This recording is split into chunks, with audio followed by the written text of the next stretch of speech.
Alright, welcome to episode 73 of What is Civilization Started Over. I think it should be 73. I don't know. In the last episode then, we had a few events, but like the other sorts of episodes, because this interwar period is kind of the theme. Russia's invaded two countries over here. Mesopotamia, along with help from Italy and Caucasia, invaded the Turkish country, and China purchased some land from Tibet. Speaking of Tibet, actually, we had the creation of our first economic alliances, being between the Orange Theocracy, the new Blue Aral Democracy. Both of these council countries, Aral also invaded the Green country over there.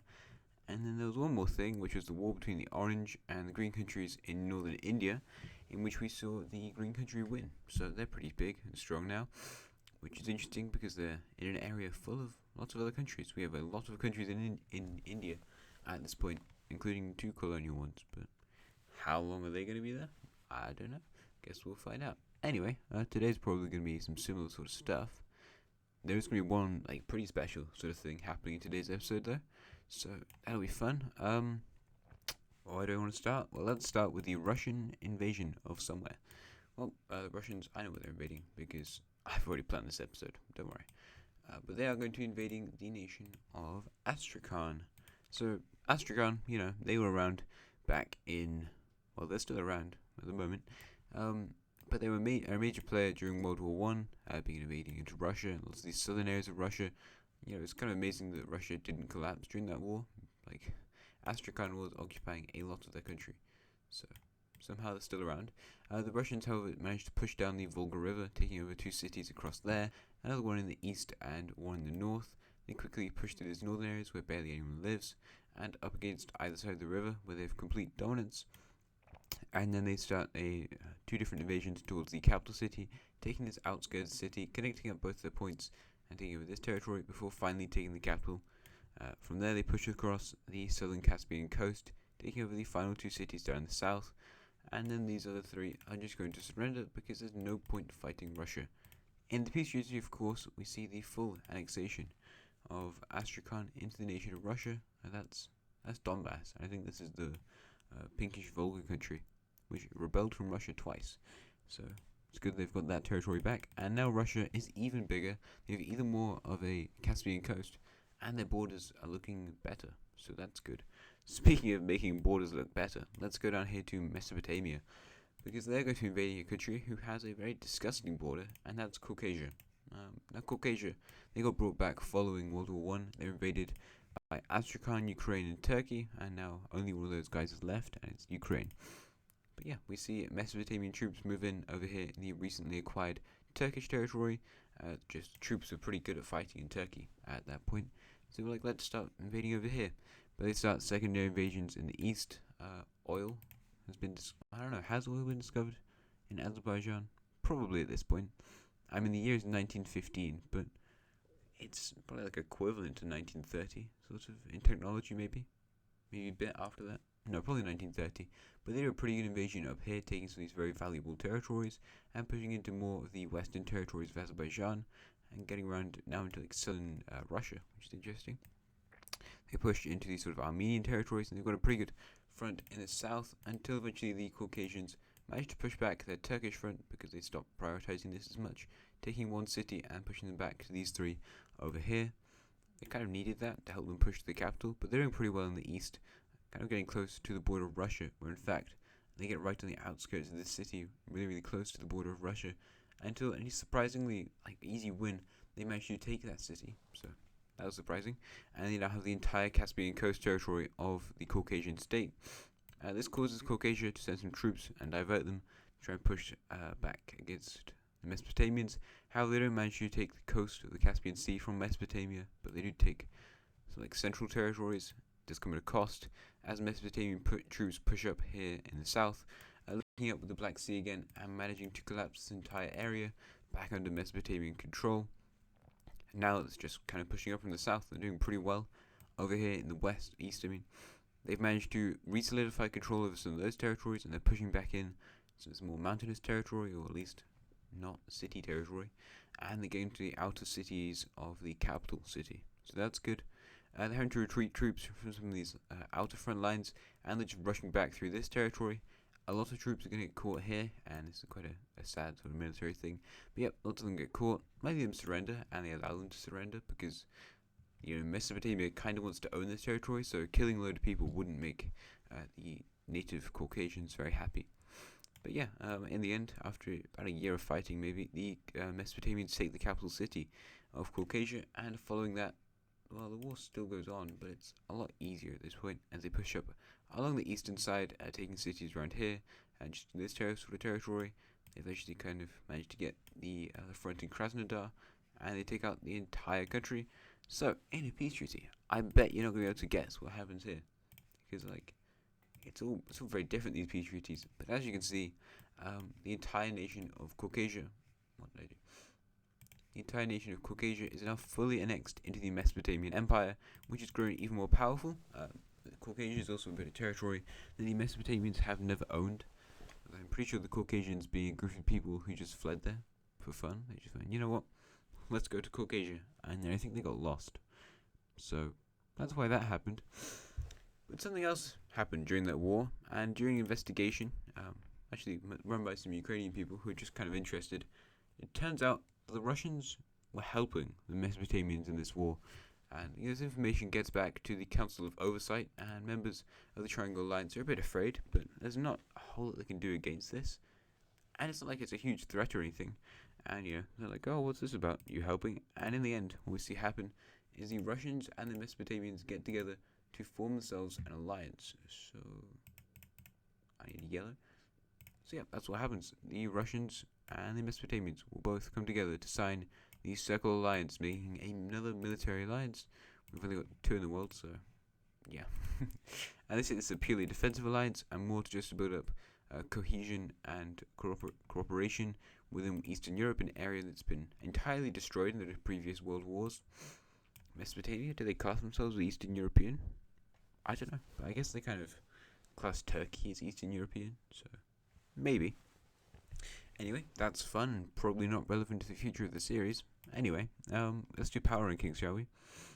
Power rankings. What's happening there? As you can see, the #1 country in the world is still Britain, Germany's still #2, and China's still #3. However, in the #4 spot, it's now Russia instead of France. So that's cool. France is #5, Norway #6, #7 is the Netherlands, and then Mesopotamia has jumped over both Pink Spain and Italy to move into #8. So yeah, these eastern countries are actually growing quite quickly economically, which is interesting. Well, also militarily. I mean, they just got the Baku oil fields, and the Russians got a load of Caspian stuff. So some pretty valuable territory they've just acquired. But yeah, the Russians are not going to stop there. They signed their military alliance in Mesopotamia, and they're going to get a load of military aid as the Russians go on a new conquest now in Estonia. Apparently, Estonia's only got 1 city, which is pretty sad, but the Russians will then therefore easily push through. It takes like a matter of months to destroy this country, and the peace treaty, yeah, just fully annexed into Russia.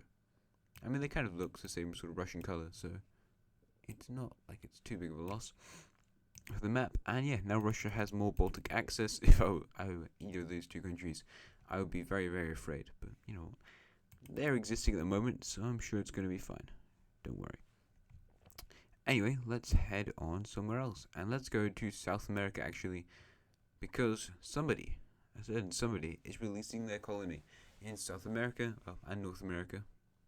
It's either the French or the Carthaginians. Which one do you think is going to be anti-colonialism? Do you think it's going to be the one who's in the colonial alliance, or the one whose continent got entirely colonized? I'm not sure.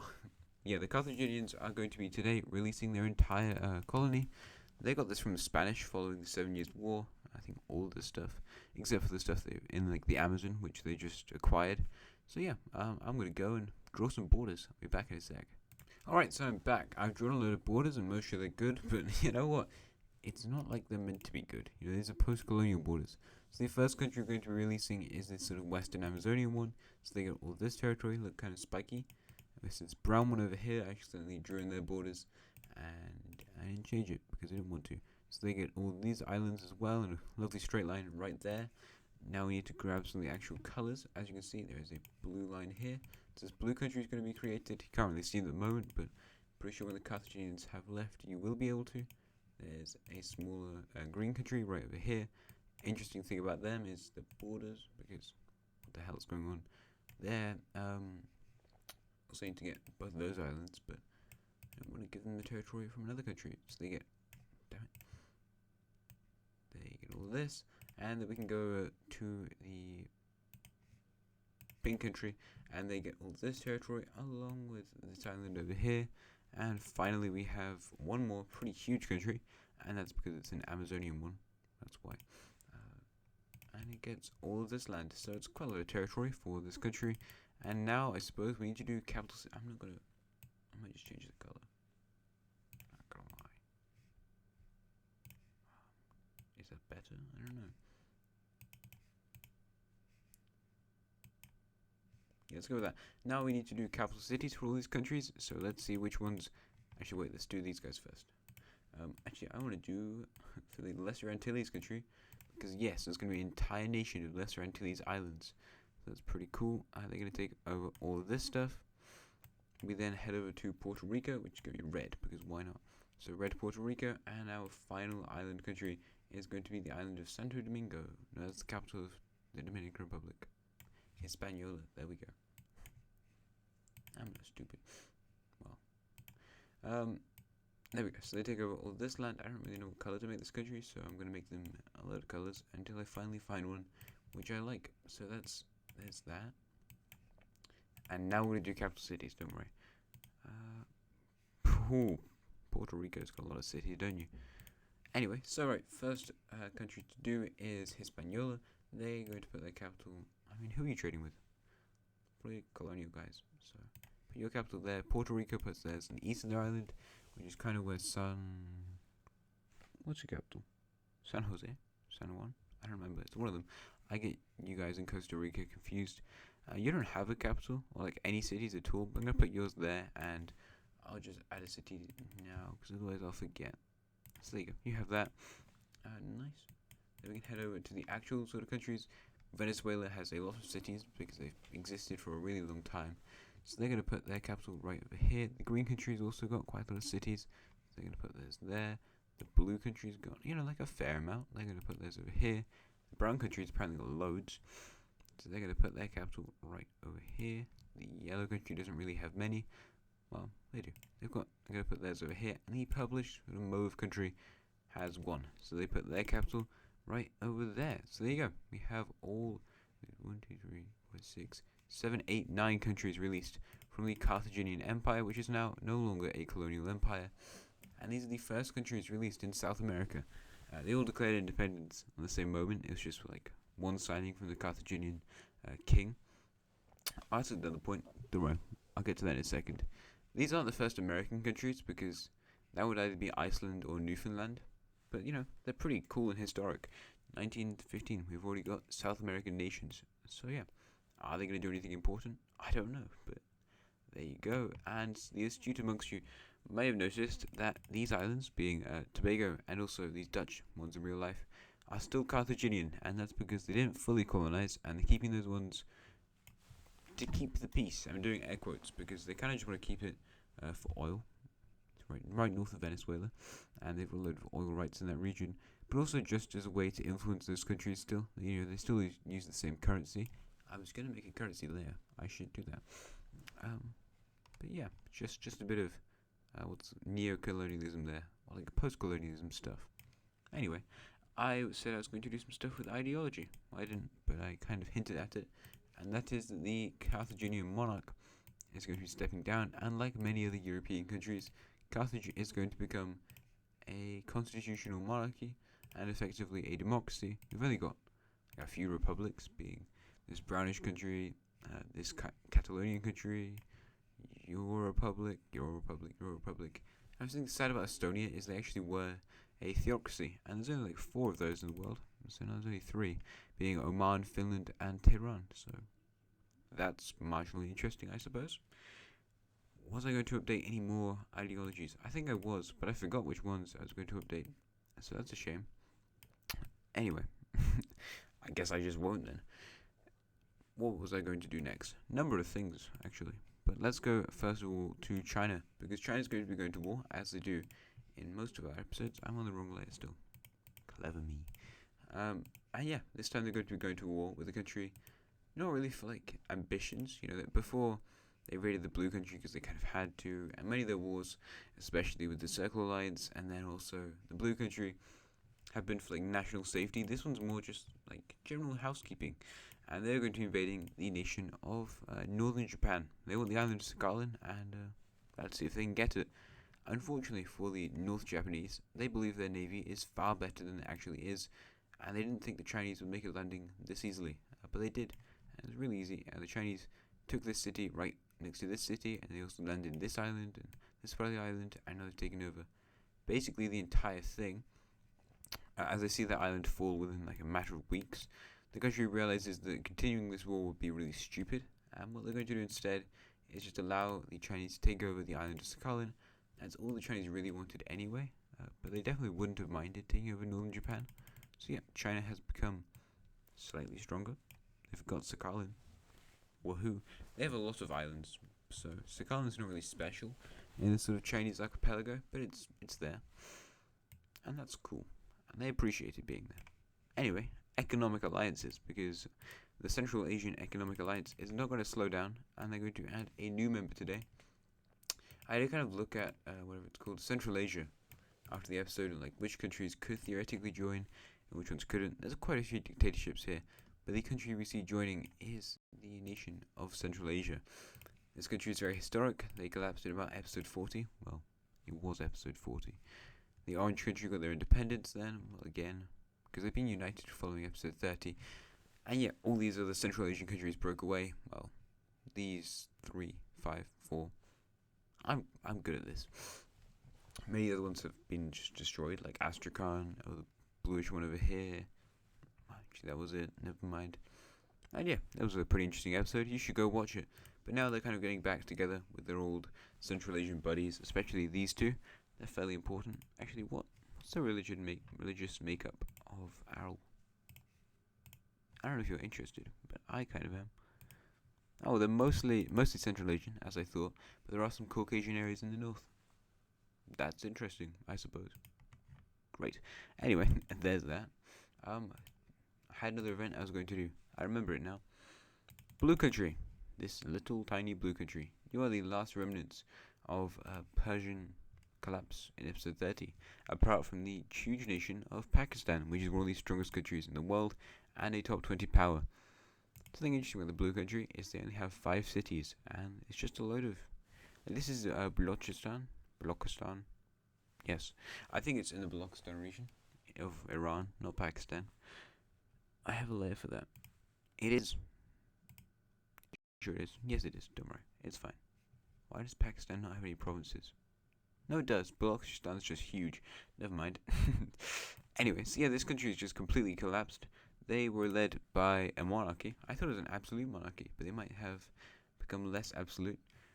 Anyway, what happened is it became more absolute again, and then everyone got very sad about this. So the king got assassinated, which is a pretty drastic turn. So that's destroyed. No more ideology in this country. And following that, in the south we see pro-democracy people rise up. They're like, we want our democracy back. Over in the west we see sort of like pro-Iranian absolute monarchy elements rise up. Actually, I should just draw colours for this, shouldn't I? Okay, so democratic people down here in the south, they take over the capital, they've killed the king. Near Iran, we see. Oh wait, I have the ideology layer still on, so I'm just going to take this color and leave. We see the absolute monarchy elements rise up here in the south, and then in the sort of faraway regions up here in the north, we have a military dictatorship movement. So that's kind of drastic, but they rise up here, and then the central government is still trying to rule from this city, which goes poorly because the military dictatorship people are like, we need to actually take over cities, so they do that. And the blue team, which is pretty, like, they're full of morale at the moment, they've just killed the king, so they're going to push into lots of this territory and take over the majority of this and try to push towards the capital of the dictatorship people. They get surrounded. However, the dictatorship people are going to push in down here in the east, managing to get towards the coast and some of these cities, so they retreat in the north partially. The gold group is going to also push in and take some of this territory over as well.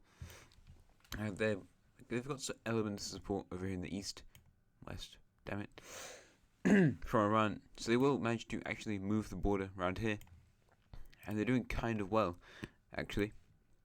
The blue country manages to stabilize the front with the military dictatorship, which decides to move back from the city and back just into the wilds. They've got a lot of equipment, so it's fine. But then the thing that you were expecting to happen happens, which is the Pakistani invasion of this country. So they take over the military dictatorship area, which also kind of just folds into their own nation because they're pretty good friends. These guys are military dictatorships too. And from here they push into this city. The blue country before was a very poor country, and in the midst of this war, it's even poorer because it's divided into three. So yeah, they do really, really badly against Pakistan, who just pushes in and takes the capital and the sort of suburb city, wiping out the democratic elements and also these absolutist elements. And yeah, in a peace treaty, the country is fully annexed into the nation of Pakistan, which has now kind of completed like their top imperialist goals of uniting all of the East Persian countries, and they've also got some other territory whilst that's happened. It was a while ago that Persia collapsed. Yeah, it was like a good 43 episodes ago, but they've finally done it, so well done to them. And Persia might be the next one on the list, so be afraid. Anyway, yeah, that was like one of the first incidents of democracy in Asia, but oh well, no democracy there. Actually, the first was Sri Lanka, but we do also have the Aral country. Something else that I feel like should happen is there should be more military dictatorships in the world. I mean, Europe's kind of fine, aren't you, Europe? You're good. Got a few monarchies here, triarchy. That's just kind of fun. Some democracies here in the east. Speaking of democracy, actually, we see a democratic movement happen here. Damn it. Democracy, and of course this one in the pink country. There you go. So the northern one, of course, does not give up their monarchy because they're very, very much like we are the true successors to the monarchy. Whilst these guys are like, you know what, we are the true successors, but we don't super care. You know, we're fine. We're going to become a constitutional monarchy. I mean, their king kind of ruled as a constitutional monarchy on their independence because he was crippled, like his arm was blown off, I think I said. I mean, it was, so that's pretty sad. And yeah, they're kind of fine with that. It's also kind of to counter Carthage, who's like, we hate you for taking this stuff. We really hate you guys a lot. You're scumbags. You know, you're also over here in South America as well. Just, you're terrible people, actually. Screw you. So yeah, Carthage is mean, but oh well. That's the end of today's episode. How is it 22 minutes long? I don't know. I thought it was really, really short. Sorry about that, guys. I definitely overran a little bit. But yeah, thanks for watching. I'll see you again next time. Goodbye.